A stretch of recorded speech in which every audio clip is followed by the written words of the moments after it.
Makaterera kudaiso ndiyo nyaya version yacho patinokupakurai nawo mutakunanzva nezvakasiyana-siyana zvinenge zvichiitwa nemarombe ekunyika kwatinobva kuZimbabwe. Nhasi paita nyaya pano pafumurwa ma-MP vari kutengesa nyika, vari kutengesa nesipunu yeshuga, vari kuchekerwa ka piece of land kuti vasazobvise vaMnangagwa neimpeachment. Saka chekutanga tatosangana kudai so tangai matolaika video rineri ramuri kutoona izvezvi so tobva tatopinda munyaya yacho yese tichionesana tichichibhondora nekuti panapa panofanirwa kufumurwa munhu, panofumurwa benzi nhasi.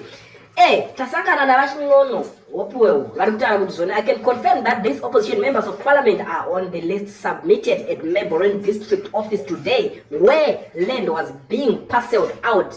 Number 1 MP ari kugurirwa ka piece of land kake ka 300 square meters anonzi Bridget Nyandoro.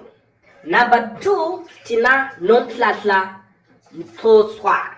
Number 3 Tipei mumwe uyo anzi Sengezo Chabangu. Number 4 pana Charles Moyo. Julia Makuire Nonoza ndiye ari pa number 5. Number 6 pana Caston Wekwamateu, Caston Mateu. Ndo vanhu vavo vari kutengesa nyika, ndo ma-MP vari kutengesa nyika, vari kudya chevapfupi nekureba, vari kudya chezvigananda nekureba, vari kudya zvinhu zvebribe dzekwaMnangagwa. Havazvizivi kuti zvinhu zvekwaMnangagwa hazvingodyiwi-dyiwi, unenge watosaina hazvidyike mahara, ukada kuzongopanduka vanozokuita zvavanokuita, vanokudzima. So Charles Moyo, Sengezo Chabangu and Nonhlanhla Mthoswa were not physically present, but they are on the list given to me by a senior government official. They got 300 square meters pieces of land except for Sengezo Chabangu, who got a 2,000 square meters stand. Mateo said he is not getting the land, but he attended the meeting. The rest of the MPs were from ZANU-PF. This is the first batch of members of parliament from the opposition who received land. The official told me that the rest are now having cold feet after the exposure. I will keep you informed. Vamwe vakutya kunotora land yacho nekuti zvakubvondorwa, zvakubudiswa pachena. Zvakaoma kani mazi MP enyu ambakavhotera marombe. Kana uchiziva kuti una MP wakapa vote, zvakatokosha uchisangana naye ukatombomudira kana zenya chairo kana uchinge wanzwa kuti pana MP ari kukwanisa kufamba achinopuwa land yekwaMnangagwa, nekuti hatichatombozive kuti tiri kuenda kupi. Nekuti ipapapa Mnangagwa akaongorora akaona kuti vanhu vemuZimbabwe vane nzara, vanoda zvinhu, saka akungovapa zvinhu. Akaona kuti vanoda kupuwa stereki, saka akungovapa stereki.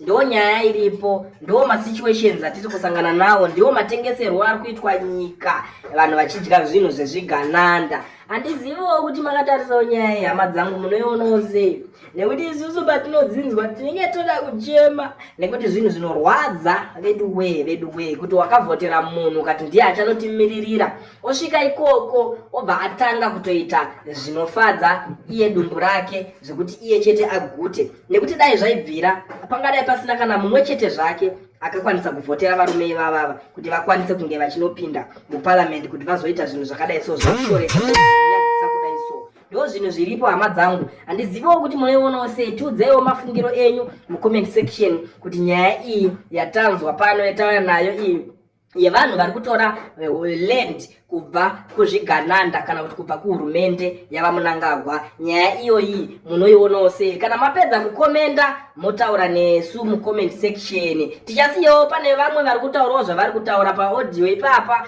tobva tazonzwa zvese kubva kwamuri. Kana muchinge mune enyuwo amunenge muchida kutaura mashoko, tine nhamba dzatakaisa pascreen apo. Zvakakosha kuti muite nekuchimbidza, motaurawo pasina maredhiyo pasaidi, motaurawo muchideedzera kuti zviitewo kakunzwikawo, munotaurisawo kana muchiziva kuti munenge mune mafoni asinganyatsopika. Nhamba idzodzo munongosenda paWhatsApp, hadzisi nhamba dzekuti titaurirane nyaya, hatitsvage shamwari nekuti tagara hatitotambe nemi, asi isusu tinoda kuti nyika inake. Saka zvakakosha hama dzangu kuti munzwisise zvinhu izvozvi, muchisara makateerera mozotiudzawo kuti nyaya dzacho dzese dziri pano dzanga dzichitaurika nezviri kutaurwawo nevachataura ipapapa kuti munodzionawo sei. Sarai makateerera mozoudzawo hama neshamwari nyaya dziri kutaurika mumastreets imomomo. Zviri zvanhasi ndinoti bye-bye.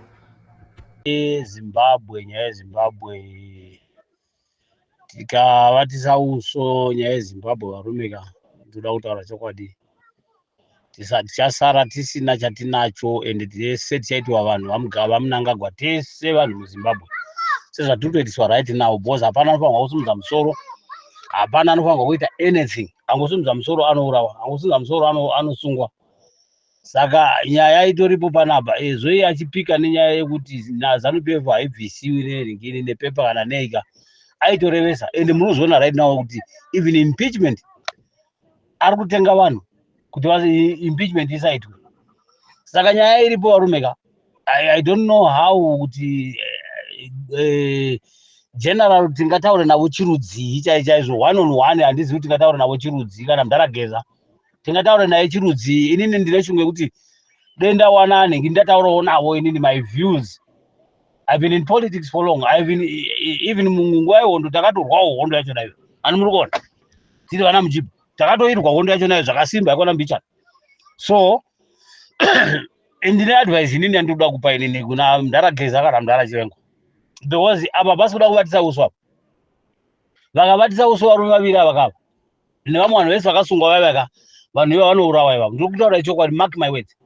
Saka apa pakutoda hondo tu hondo chaiyo chaiyo, apa poda kuti hondo chaiyo chaiyo ende kana zvitoita general ka ngavaite faster. Ndosaka nyika dzimwe dzavanotonikana nadzo masuper power nation chaiyo chaiyo ka kuti munhu angagwarwa.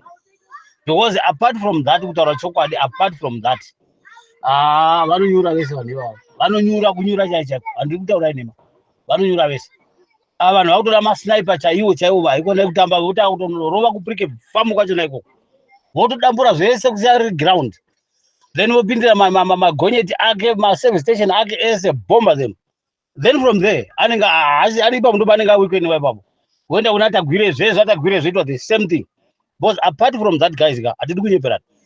Ava vanhu vakasagwadziswa hapana zvamunemaita apa ende hapana they believe nekutogwadzisiwa. Handiri kuona they believe nekutogwadzisiwa kana kurayikwa vanotowo zvigananda, then they will believe kuti ava vanhu vandori serious and ndo paitanga kutiza one by one. Asi as long as zvigananda zvirimo pasina arohwa kana kuti pasina ndingati vakaenda kujere vanhu vaburisa handi vanhu vavo. Saka pada kurohwa 2-3 vakadonhedzwa uku manhingi acho opiswa kobhombiwa, that's the only way. Ende kutoitwa army itori serious, vanhu ngavatotrainwa because chokumirira hapana varume. We are ready, we are sick and tired. Tofa tisina vana zvatosiyira vana vedu. No man, nyika ise kwaMnangagwa.